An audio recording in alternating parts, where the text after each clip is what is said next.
Well, good afternoon. It is Wednesday, April 27th, 2016, in the area of Portland, Oregon area. I'm Don Wunsch. I'm the Marion K. Finley, Missouri Distinguished Professor of Computer Engineering at Missouri University of Science and Technology, and I'm here in Portland interviewing George Lendaris. So thank you, George, for taking the time to see me today. Yes, okay. Please tell us your title and affiliation. I know it well, but I'll let you say it. So. Okay, I had been with Portland State University for some 41 years. I retired in 2011. So now I am an emeritus professor of system science and of electrical and computer engineering at Portland State.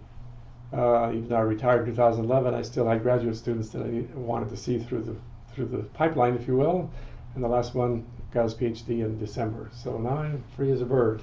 Well, great. Well, congratulations. Thank you. Yeah. Tell us a little bit about your educational background, where and what degrees you wound up getting. Okay, I grew up in San Francisco, California, and I went to school across the bay to UC Berkeley. I got into the School of Engineering, College of Engineering, but then Department of Electrical Engineering. Got my bachelor's degree, and then when I was a senior, I decided to get a master's degree. And it wasn't one of these things where I started ahead of time wanting to get the PhD. And while I was in my master's program, I got married at that time, and my wife and I decided, yeah, it'd be good for me to stay on grad school. I got my PhD in electrical engineering. So all 3 degrees there at Berkeley, UC Berkeley. And who were some of the early people who encouraged you? Before going to college, you mean? Well, that too, yeah, but also, like what kind of mentors encouraged you to get interested in science and technology? That was interesting. I didn't actually make the decision to go to engineering until I was a junior in high school because my dad had his own business. So before that, I'd sort of thought in terms of going to school of business. Mm-hmm. But when I was a junior in high school, I was just asking myself, is that really who I am? And the answer was no. So that's when I decided I'm going to apply to School of Engineering. And the thing is that, at least at Berkeley, they required us to have a year of mechanical drawing. And so in my senior year in high school, I was in with a bunch of freshmen and sophomores taking mechanical drawing. But I had to do that to get into Berkeley. So that's where I got started. But it was sort of driven inner. It wasn't that somebody outside persuaded me or anything like that. And then I just started going, and I just started getting deeper and deeper. As I say, the more I got into it, the more I liked it. I started raising my sights all along the way, from bachelor's degree to master's degree to PhD, and it all worked out very well. I had some great mentors at Berkeley. One of them, who's still very much alive, is Professor Lafizadeh. He had just come to Berkeley my first year of grad school. I've interviewed him too. Yeah, and I took courses from him, and he was on my dissertation committee. Oh, wonderful. Professor Eli Jury was the chair of my master's and my PhD committee. Charlie DeSore was also on my committee. These are all very well-known people in the field these days, or in the intervening years. Not all of them are alive now, but okay. Uh-huh. Yeah. And what topic of research were you doing for your dissertation? I did systems identification for automatic control for my dissertation. And then I wanted to go into teaching. I knew then I wanted to go into teaching at the university level, and a couple of my professors said, well, if you want to be a good engineering professor, you ought to go out in industry first for about 10 years. So I took that advice, and I went to work for General Motors Defense Research Laboratories. It was a new laboratory that was set up in Santa Barbara, California at the time. Those are really, really heady days for grad students because I had 13 job interviews and 13 job offers. Wow. At that time, all very good. And some very, very prestigious places. And I don't know, it was this new lab and a little bit of entrepreneurship in my case and all that, so I decided to take that. And it's when I was there, they were planning on opening, they started they wanted to it was a new lab, and they wanted to get into the big systems business with the Air Force and with NASA, I guess I should say. And they started the lab there with studying the control system for the lunar landing module, the LEM. Wow, what year was this? This was 1961. Oh, wow, what a great time. That's the year I was born. That's a wow. great year. Well, the thing is that it was a little too late for GM to get into that era. And so after a year or two, the director of the laboratory, saw the writing on the wall. So he put out a big proposal, a big announcement saying, okay, you guys, we've got funding here from GM for 4 years, because they were brand new and that's part of the startup. I'm going to act like a funding officer. You guys submit proposals to me. And it just turned out the fellow I was an office mate with, Gordon Stanley, he'd been long interested in adaptive logic networks, what they were called in those days. Mm-hmm. And so he basically spun me up in that area, and I got very excited in it. So we put together a proposal, and so we ended up studying neural nets. They weren't called that in those days for the next 6 years at GM Research Labs.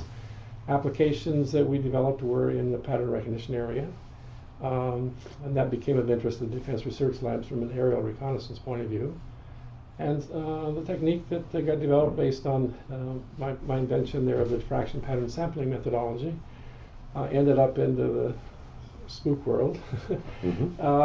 And I'm 99.9% sure that all this is now not classified because it was so many years ago. But what the first application was, all this aerial imagery they were accumulating, something like 90% of it was always just cloud cover. Mm-hmm. And they wanted human PIs had to make the judgment, well, this is an area that we're interested in, all the rest of it's not. So what got implemented, Litton Industries actually got the contract to do it with our technology, is developed a method for the agency to scan all this imagery and discard all those that were all cloud cover. And that diffraction pattern sampling methodology allowed that to happen. So I'm very pleased. That technology was later developed by a spinoff from Lendaris, because GM for some reason chose not to patent that. We went through the process, but then they decided not to pursue it, and that was happy for this firm, PRI, Pattern Recognition Incorporated, I think, was a spinoff from there. They applied the technology. I went down there and they showed me around and showed me some of their applications. One of their first big applications was a big fabric weaving installation there, where they were able to actually put these sensors on the output of the weaving machine, big, huge machines with a yardage of material coming out at 50 miles an hour, whatever it was fast. Mm-hmm. And they were able to scan it electronically and look at the diffraction pattern to see when the weaving was not correct. Wow. Because it got all over distorted and really nicely amplified in the diffraction pattern. They were able to then control a big knife that came down and cut off the bad part here and here, and then something sewed it up, and then it just kept going. It was amazing. Wow. Another application they had, which is sort of gives me a warm spot, because at that time hypodermic needles were always inspected just on a sample basis. In fact, when I was growing up, it was sort of a joke to say when you went into the doctor's office to get some kind of a shot, they'd say, well, was a needle broken? Somebody would ask you that question because it used to hurt when you didn't have this very nice sharp needle. And they were not 100% inspected in those days because it was very expensive to visually inspect all those. Well, this company, PRI, developed a methodology using this diffraction pattern sampling technology to actually look at the sharp point of a hypodermic needle, and that gives a very distinctive diffraction pattern. And if you break it like this, it just clobbers that diffraction pattern, and you can tell that electronically very fast. Wow. So they actually introduced 100% inspection into all these surgical instruments that we have these days. And you don't have people asking you, was the needle broken anymore when you get a shot. Wow. They're nice and sharp. So for me, from a non-military and all that stuff, that's the more heartwarming part of where that invention went. Wow, that's great. Yeah. So that reminds me to ask, do you remember what your first publication in computational intelligence related area would have been? Well, I'm going to say that the IEEE paper that went in the IEEE proceedings about the diffraction pattern sampling method qualifies for your statement, because we were studying the adaptive logic networks, and we were coding these up on this one CDC 168 computer we had there. The capability for inputs was very, very limited. So we knew we wanted to be in the pattern recognition area for aerial imagery because that's what the labs wanted to have. So we were looking to see how could we pre-process the imagery so that we can get data down to a manageable level. And that's where the diffraction pattern sampling methodology came in. Turns out I graduated in the area of controls. Mm-hmm. Very used to characterizing our systems in terms of their frequency spectrum characteristics and attributes. And I happened to read a paper at that time. I remember his name. It was one of our electrical engineering professor back from the Midwest. I think maybe I'll remember his name. Pointed out to the optics community that what the certain configuration of optics, what it performs is the two-dimensional Fourier transform of the optical image. Mm-hmm. And I says, oh my gosh, I can remember the light bulb turning on when I was in my office and I read that. I said, well, I'm used to characterizing things in terms, machines and things like this in terms of their frequency response. Why not two-dimensional imagery? Since I've got a two-dimensional Fourier transform automatic here. It's very fast. It's optical. Yeah.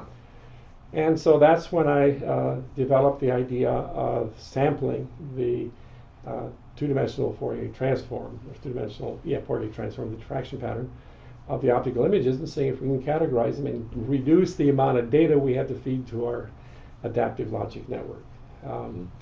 So though the paper itself didn't talk about adaptive logic networks, it presented that whole idea of diffraction pattern sampling, which incidentally a number of years later is the citation I got for making me a fellow of the IEEE. I was going to ask that. Yeah, that's great. And it was actually the fellows down at PRI who nominated me. I didn't even know I was being nominated at the time. Oh, wonderful. He put all the paperwork together. What a wonderful surprise. Yeah, it was a wonderful surprise. What year was it? I think it was around 1980. So it took 10 years, 15 years later, yeah. Yeah, I knew that you had it before I met you. I met you in about 1990. Okay, and it was in the early 80s. I think it was either about 80 or 81, something like that, yeah. Yeah, well, that's wonderful. No, so that was, that's a chest button busting kind of a thing to have happen to you. Oh, of course, yeah, and Proc IEEE is a great journal too. Yes. In those days, especially, there was no advertising, or I guess it still isn't. But in those days, that went to everybody, all the members of the IEEE. It doesn't anymore. I think you have to subscribe to it separately. Right. Yeah. No, that it was interesting that the paper I submitted, had the theory behind it, and then also all the details of the actual system that we developed and all that. And the reviewers had told the editor that having this double content of the paper, they make strange bedfellows. I remember that expression. Mm-hmm. And so they had some recommendations for improving the paper, which I did. But I handed it to the editor, and I don't know who it was. I don't remember who it was. He says, you know what, I'm going to do this anyway, even though my reviewers are suggesting against it. So he got published. And believe it or not, I saw I get these emails from the research, what is the organization that keeps track of your citations? Right. I just keep getting surprises all the time about papers I wrote 20 and 30 years ago. Keep getting still cited and read and downloaded. Most of them in the systems area. But the other day, I actually noticed somebody downloaded that paper. Wow. that was interesting to me. So anyway, that's still alive. Wow, that's great. Well, so clearly the IEEE has been important in your life in terms of the publication venues. And what other ways have the major societies, for example, the IEEE, the International Neural Network Society, any others, been important to your career? Yeah, the system science group within theirs. I participated in that. I was an officer in that. In fact, I was vice president of publications for a while. SMC, you're talking about. System Cybernetics Society. Sorry, thank you. Andy, what was Andy's last name? He used to be the editor of the. Oh well. Anyway, he's the one that nominated me, and I became that. Basically, I was his vice president, but he ran the journal anyway. But that was good. But I worked for quite a while with the SMC. But then when I went to back into education in the late 60s, after I had done this 10 years worth of work that led to what we've been talking about so far, I came up to Oregon. The Professor Zade, who was appointed to be on their advisory committee, had recommended me to fill the position that Howard Ballo, who was then president and owner, one of the owners of Tektronix, was interested in having a systems program set up at the Oregon Graduate Center. And Professor Zade had nominated me, and so they started the process of recruiting me, and I came up here a year later after that. Now, Oregon Graduate Center now operates under a different name. Well, Oregon Graduate Center no longer exists, it turns out. It became the Oregon, it started out Oregon Graduate Center, then it became Oregon Graduate Institute. Some years back, at least a decade or so ago, it became affiliated with OHSU. Right. But OHSU ended up being primarily interested in the biomedical kind of, or bioengineering kind of applications. And their computer science, most of them, well, half of that department got spun off to Portland State University, which is where I was. But anyway, in the meantime, basically all they've kept is the bio part of it, and it no longer exists as an entity, to my understanding.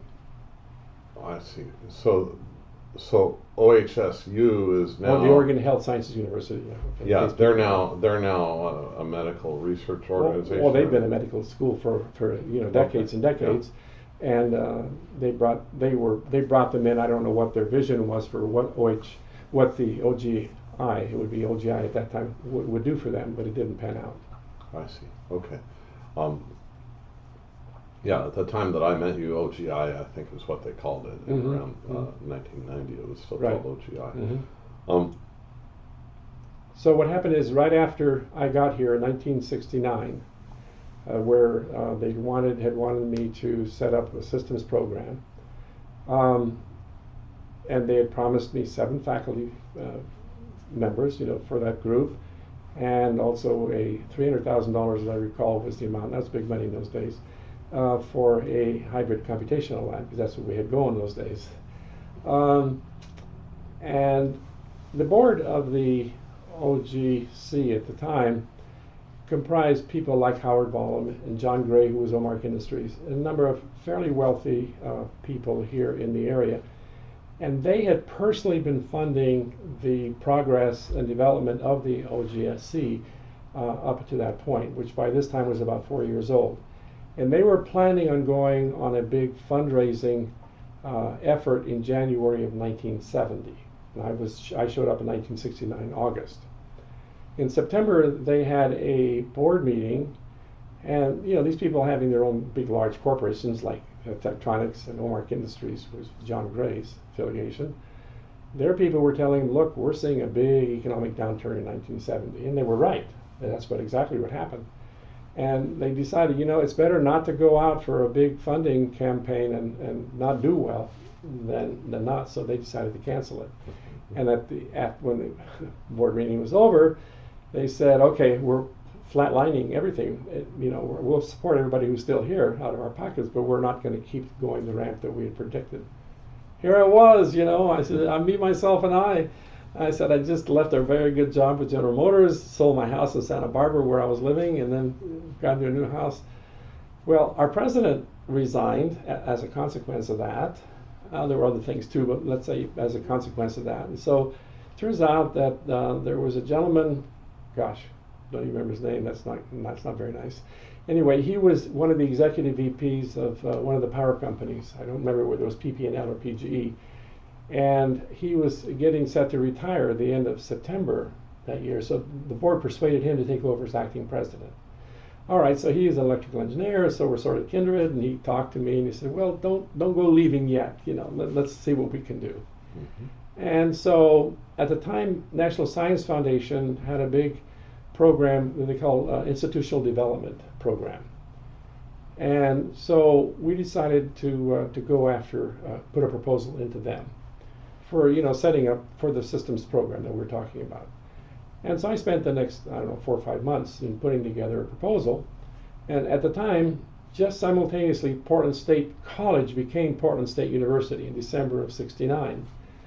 And I went down there to see if I could get some collaboration with some of them to go in as an institutional collaboration. But it turns out that any given institution could only submit one such proposal per year.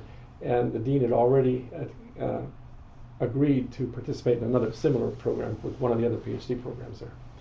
Anyway, so I submitted it myself, or our institution did. Great thing that happened there was that those proposals required matching funds. And so I went to our board, and even though they're funding this out of their own pockets, they agreed to match that, like $900,000 for a $1.2 million contract. Wow. Out of their pockets. And this was in 1969. Yeah, that's serious. So that was a very, very strong, serious vote of confidence in all this. So, okay, so I decided, okay, I'll stick around. Well, 4 or 5 months later after the review, I got a Dear John telephone call saying, you really had top-notch technical ratings, but, we have to manage our portfolios here, and we just don't have the confidence that a standalone, a graduate-only program can really make it in the long run. And at the time, there was only one previous example. It was down in Texas. I don't remember the name of it. That was a standalone. It was well known at the time, but it only lasted a few years. Then got absorbed into one of the bigger universities down there, and that's what they were pointing out. So anyway, they said, sorry, you don't get your money. Well, just about this time, PSU, Portland State University, was starting a systems program. I had been appointed on their advisory committee because of what I was attempting to do out at the Graduate Center. And they had appointed a director of that program, and so we were a year or so out by this time, and he had a position opening, and we were in the process of reviewing the 42 applications that we had received, and one day he said, George, I've been working with you for a year now, and if you want the position, it's yours. Wow. So he told me. So I said, well, I went back and I said, let me talk to the person who was acting as our provost down at the Graduate Center. And he said, well, George, I think it's an offer you can't refuse. And so he encouraged me to do that. And so I started, I went over to to Portland State University from the Graduate Center. So that was, I spent 2 years there at the Graduate Center, overlapping the last year with, I taught a course at PSU, and then I went full-time at PSU in 71. Wow. And that second year that I was there at the Graduate Center, actually I became chairman of the faculty, but then I had to give that up and just go to PSU. That was part of my choice. Now, it turns out that the Oregon Graduate Center, had its ups and downs, several of them, but now they're not in existence. So I guess the NSF people were probably correct in worrying about that. Now, what about the professional society? So you mentioned getting involved in IEEE SMC. At some point... that was during the 70s. Yeah, at some point you got involved with the IEEE Neural Network Council and the International Neural Network Society. Okay, so when I came to the university and started really getting actively involved as a systems scientist, I had to broaden my horizon. I wanted to, and I did. I spent the next, almost decade, becoming really what you need to do to be in systems science and teach it and understand it and know what the principal ideas are. But somewhere around 1988 or 87 or so, I just got thinking I want to get back into this area that we were working on in GM in what's now being called neural nets. Mm-hmm. Well, just about the time all that stuff started happening in my personal space, lo and behold, you start seeing these things coming up through IEEE and wherever about this thing called neural nets. And there was this big conference in San Diego. Yeah, I was there, 87. And that was 87. ICNN, yeah. ICNN. So I went there, and that was when the bug bit me again. And so I started becoming, I fully devoted my research time and all this and to start studying those things, and started attending all the conferences. And then come around 1990, I went to Boston and all these Washington, D.C. meetings that were happening in that era. Yeah, Boston was 88, and Washington, D.C. had a meeting in 90. And yeah. Well, we had two of them in 1 year. Yeah. Yeah, okay. Yeah, I remember that too.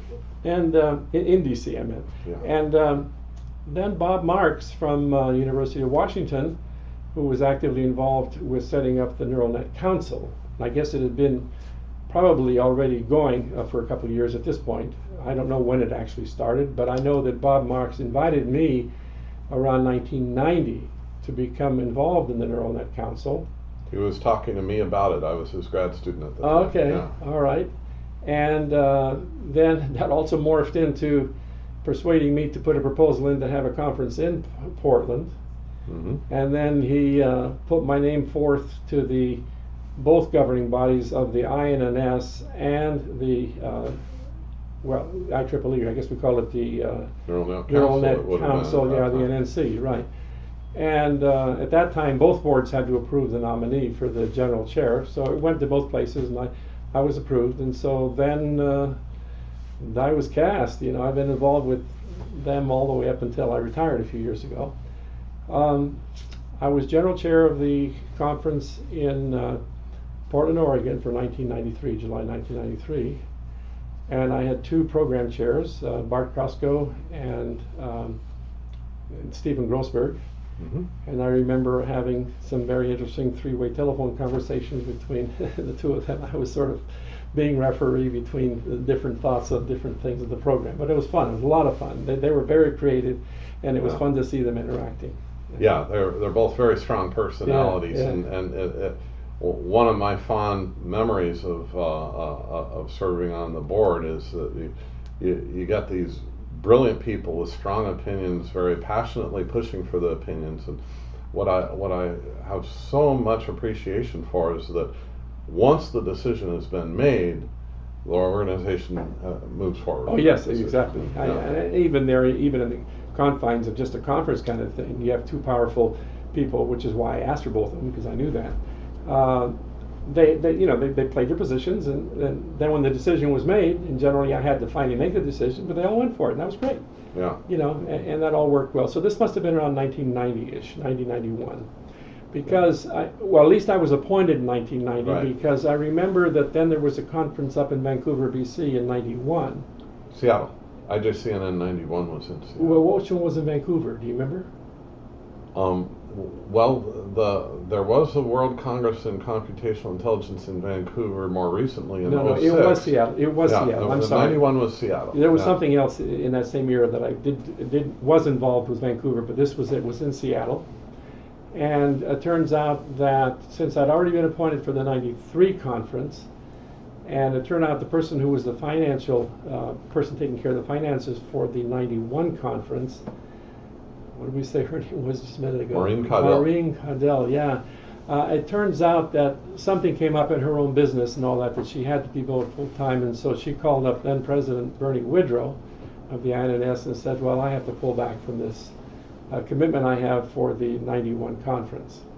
And so Bernie said, George, I want you to become the finance chair for 91. That'll be good practice for you being general chair in 93.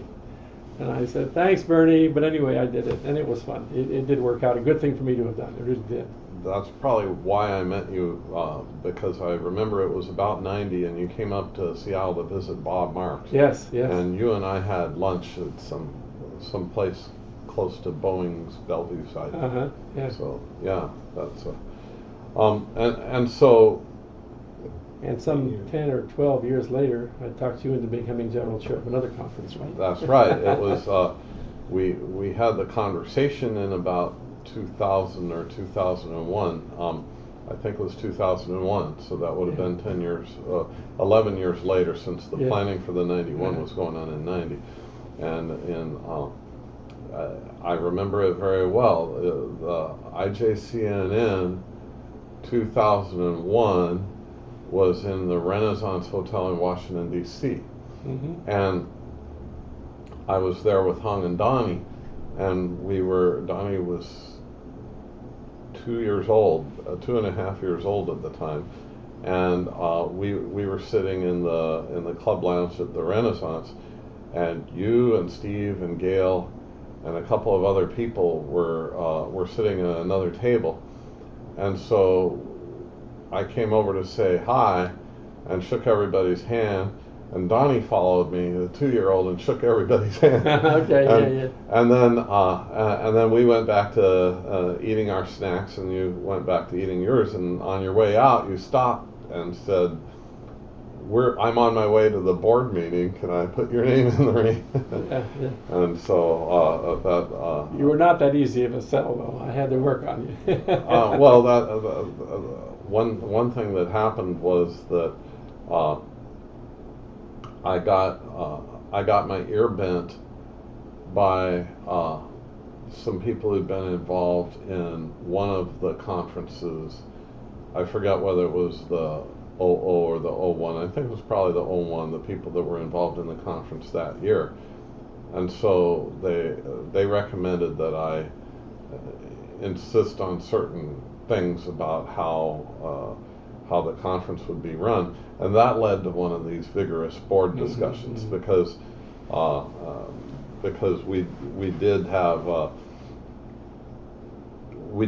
certain ways of doing things as far as running the conference that did get tweaked a little bit when I ran it. Well, that was the year I was president. I know I was fully involved with all that, so I know exactly I remember exactly what you were saying. President of the International Neural Network Society. Of the INS at that yes, point, right? Yeah. Yes. Yeah, so that's right. You were presiding over some of these meetings. So, So anyway, so we kind of talked about how you got involved with IEEE. Was it because of running the '93 conference that you wound up getting on the board of the INS, or was it? You had to run for it and get elected, of course. But, yes, yeah. Well, so the thing is, my strong affiliation was IEEE before that, as you just pointed out. And after, during the run-up from when I was appointed to be chairman of the International Joint Conference on Neural Nets, early in the year, I think it was like February of 1993, which was the year that the IJCN was happening in Portland, the decision was made by the IEEE side of that joint that they were going to split off for a variety of reasons, but nevertheless, that's not the purpose of our conversation here. But the break did happen. Yeah. And they, what happened with the IEEE side of the neural net? Yeah, that's right. The neural net part of the conference, I guess what they did is Fuzzy was having their conference that summer in San Francisco. Yeah, I was there. And too. so I went there as well, actually. And so they appended those two together, and that went fine. That went well. But then a couple of months later, in July, we had our conference in Portland. Now I was really rather scared because we'd made all these financial commitments, thinking or planning in terms of what we had been getting as 1,400 and 1,500 people at our conferences. Well, it turns out we got close to 1,100 at that time, which was still a very respectable number. And we managed to not lose I think we lost a little bit of money, but not a whole lot. So things went very well, but it was scary at that time. Yeah. That 6 months was sort of scary. There have been a couple scary conferences over the years. Well, it's not the conference that was scary, but it was leading up to it. Well, that's what I mean. That happened in the '03 Portland conference as well. Well, that's what I'm talking about, the '03 Portland now. Excuse me. No, not the '03. No, about the 93. I forgot about the '03. Yeah, it was '93. Yeah, I ran the '03 conference, the one that you talked me into running. Yeah, and I was your local chair at the time. Yeah. Yeah, and so it turned out. That's the one we lost money at. The '93 we didn't. We made money. Not '03. Yeah, you're right. Well, we wound up playing a little hardball and negotiating with a hotel, so we wound up actually not losing money. But we were on the hook for something like 60 or 70,000, but we were able to lean on the hotel for a much smaller number that allowed the conference to break even. So we were well short of our room night commitment. But we were able to make it up on other things because, for example, we spent more on the banquet that we planned on, and also it was not completely clear that the hotel should be able to recover as much as they presented us. And Bart Costco was very helpful in that because he was in the process of becoming a lawyer, or he had already become a lawyer. Yeah, I think he had just become one. Yeah. Right, and so he advised me not to just cave on the hotel's demands. And we had a board meeting, and I remember that we came back with our counteroffer, and we adjourned the meeting rather than wait for the hotel's response. And there were a lot of board members who were a little nervous about it. But I told them that this would send a signal, and they would be less likely to come back with a higher counter offer if they knew that we had adjourned. And they took our offer, and we were offering them below half of the money they were demanding, and that allowed us to break even. But yeah, so one thing that's kind of worth knowing, I think, for people that aspire to be involved in conferences and stuff like that, is that there's a lot of back and forth with hotels. There's a lot of negotiation. There's a lot of contracts, and so you go into this field signing up to be an engineer, and you encounter all these other things. So getting back then to 1993, and you asked how did I become involved with INNS? Well, okay, at this point it was an INNS conference. And so then I was interacting with the INNS board more directly and all this. And so the break-in had happened with IEEE, which I personally had my personal opinions. I thought that was crazy because I think they really needed to stay together. So that was vindicated later, by the way. Yeah. So I'll tell you what I did. I decided, even after I was all exhausted after that conference and all that, and then I took a sabbatical right then. I was supposed to take a sabbatical 92, 93, but I said I'm not going to spend my sabbatical putting on a conference. So I took off on sabbatical right after the conference was over in 93, 94. Where'd you go? That's where I went, and I spent a year at Accurate Automation in Chattanooga, Tennessee. Oh, great. And you're still on their board. Now I'm on their board, still on their board, yeah. So it was during that year that I decided, you know what, I'm going to run for the board of the INNS with the sole objective, because I was still on as a representative on the council at that time, or maybe we'd already transitioned into a society. I don't think so. I don't remember when it became a society on the IEEE side. I said I'm going to, with the sole objective of getting us back together again. That was my objective. And so I served on the board. Were they 3-year terms? I've forgotten. But anyway, I think I served 2 terms, I think. And actually that happened. Managed, things happened. I was on the committees, and there were 3 of us that were involved.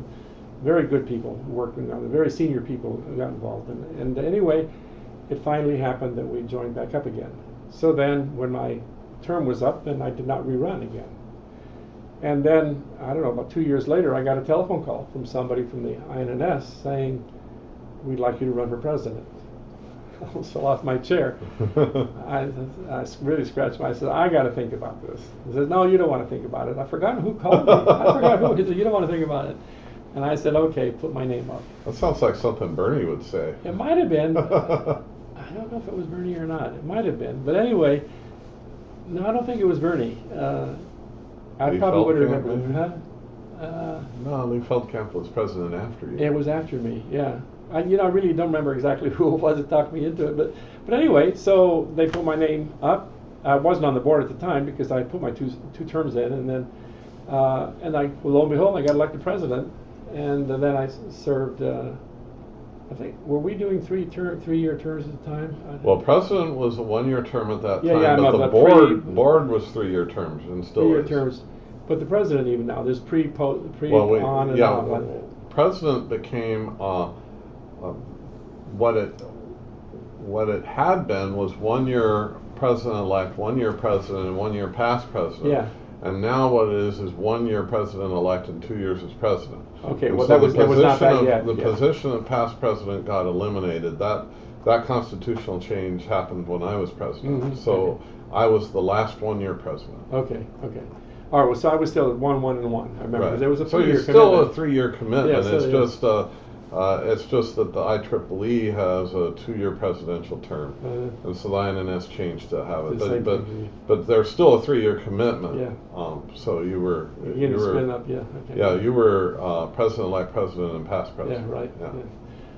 And then after that, that's when I think I retired from that position. And about the same time, so this is about 2007. By the time we're talking about, fast forward 2 years. I got remarried, well, getting ready, I got married in 2008, but I started looking ahead to saying, well, you know what, I'm already in my 70s, I think I'm going to retire soon enough. I want to get married and we want to travel and stuff. So that's when I started my, withdrawal, if you will, from all those kind of external activities. And so over that several year period, I withdrew from both the IEEE and the INNS. and then started toning things down at the university in 2011. I retired. And I still had a number of grad students, and the last of whom just graduated this last December. Yeah. I imagine you must be a life fellow now, right? Oh, I was a life fellow from quite a while back because I was became a life member because it was 50 years from when I was an undergraduate, and I had a continuous membership all those years from the IRE and what was the other one? IEE, right? Yeah. Yeah. And then it became IEEE. And so I became life fellow, well, you had 50 years to 55, so I was about 05 then, I guess. I became a life fellow. Right. I mean, and I was already a fellow, so then I became a life fellow. That's right. Okay. Yeah, that's how it works. Yeah. So I was a fellow before being a life member because I wasn't 50 years yet. Yeah. Right. Great.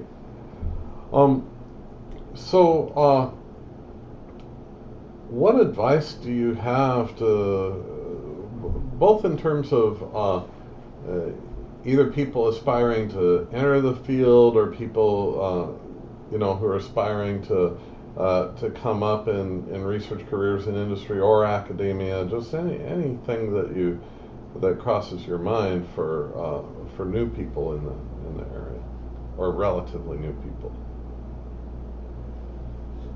Well, let me answer a slightly different question first, okay? And that is, in my career as a graduate, pretty much graduate-only program for over 40 years, especially in the last 15 or 20 of it, I've found this more often than I did the first 15 or 20, and that is I'd have graduate students who'd already been in the graduate program for like 2 years, and they come to me and we talk, and they still didn't know what they wanted to do. And what I would tell them, and I would give the same advice to anybody, is we have an economy that will accommodate almost anything you want to do. So decide what is it that really gets your jollies up. Mm-hmm. I would even go so far as recommending to the students to go home at night, and just get yourself in a quiet tone and just go inside and ask yourself, what is it you get the most excitement about when you think about it? And if something doesn't come up, look, just open your computer and start looking around and just see what grabs your attention. And after you do this for however long it takes, whether it's a week or a month or whatever, then you'll start getting an inkling and the answer to the question you just asked me, what should I do? Mm-hmm. And I'll say that again, it's just in general, excitement about something. Okay, you got to say, how do I get excited about it? But nevertheless, excitement about something is really what's fundamental to making any kind of a success, because it requires so much commitment.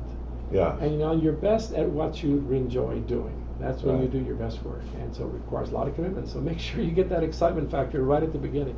Yeah. And see, for me, going back to the 1960s, it just happened that I had an office mate who, at Gordon Stanley, and we published a number of our papers, early papers, together, who was already interested in these adaptive logic networks. And he's the one that got the bug in my head about that field. Mm-hmm. And okay, it lay dormant for a decade while I was becoming a system scientist, Mm-hmm. But it was there. And then the neural net field kicked up again, so that's when I really started going at it again, for the next 30 years, Wow. Well, 25 years, okay, yeah. Wow. Well, that's great. How about for the field? So when you think about the field of neural nets or computational intelligence in general, are there some areas where you think that most of the excitement technologically is going to be generated? Or there some areas where you foresee some future breakthroughs or confluences of technologies, or anything that you think is going to be the next big thing or the important thing in the field? Boy, a real small question you asked there, right? Well, I enjoyed the interactions I had with neuroscientists, were almost from the beginning in the early 90s, to get a little more and more excitement about what we were attempting to do with computational, what we're now calling computational intelligence. We hadn't quite put those words together yet. Right. I think it's still a good idea to be working with people who are looking not only at the neurophysiology of our brains, but some of the other thinking that's going on even with physicists these days about us really being fundamentally more of an energy field that we might be. And there's a fair amount happening these days with modern physics and people who are saying things that some of our, I know, hardcore neurophysiologists would not buy this kind of argument, because there's the idea that the consciousness, etc., emerges from the wetware that's happening. I happen not to be of that school of belief. I believe that we have a great, fantastic computer up here, but there is a what's the old saying about something in the machine? The soul in the machine. The soul of the machine. Yeah. I happen to be at that school, so I find it exciting these days that I'm not now looking at actually doing research specifically, but I'm doing reading in those areas, reading about zero-point fields and resonance, these theories that by Sheldrake that seem to make some inner sense to me. And to the extent that kind of inner sense can evolve into something that's substantive and more substantial than I think it has become, but is becoming, then if we in the engineer from the engineering side of the house start paying attention to that and being informed by that, I think we can get some really spectacular things going on with our machines. But that may be a long way off, or maybe not. I don't know. It just depends. Great. Well, are there any final thoughts or remarks that you can think of? Maybe this discussion has sparked anything that maybe I forgot to ask, or comments you'd like to share? You've been pretty thorough here, so just a minute here, let me see if I can come up with. Well, again, as researchers, it's a big commitment. We both know that because we've been involved, and you've talked to anybody. So excitement, being able to figure out what area would be the most exciting and relative to any newcomer coming in. Incidentally, I guess I'm remembering, I presented a paper in Paris at the conference there in 2000, and I think it was February, just January of, or February of 2011, just before I retired.